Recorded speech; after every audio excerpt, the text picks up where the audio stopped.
दर्शक बंधु ए दृश्य को देखंतु बाउंस पातिया पाछिया भितरे नालिया डब्बा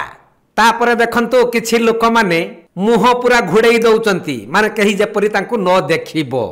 रुमाल रे कि पूरा मुह घुड़ेई दउचंती आउ किए जैकेट रे तो आउ किए मुह बुलेई की बसुचंती जेपरि कही न देखिबे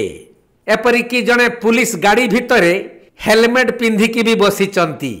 एई दृश्य रो किछि बुझी परिले आज्ञा एमाने सबु हौचंती पुखत जुआड़ी राति के कमेइबे हाथिए एई आशारे जुआ अड्डा को आसी हजार हजार टंका लुटाई दियंती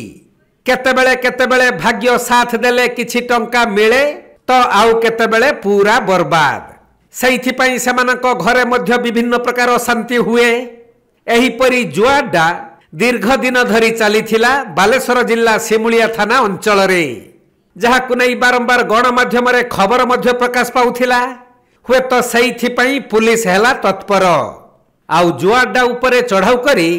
जुआरे व्यवहृत खेल सामग्री और नगद टंका समेत बाइक जबत करने सह 4 जन जुआड़ी को अटक रखी तदंत करुछंती तेबे एही जुआ खेल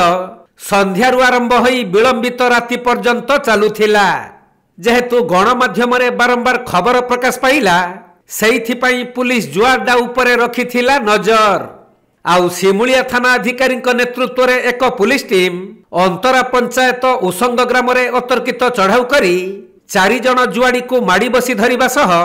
नगद 21,000 टंका और 11टी बाइक को जबत करिछंती परे गुटिए पिकअप भैन भड़ा करी सही बाइक गुड़ी को थाना को आनी तदंत करुछंती किंतु पुलिस रो चढ़ाऊ समय रे अनेक जुआड़ी माने छत्रभंग देई घटनास्थल रु चंपट मारिथिबा बेले केवल 4 जन को धरी पुलिस तदंत जारी रखिछि। बालेश्वर जिला सररु सुमंत दास रिपोर्ट कोणार्क लाइव।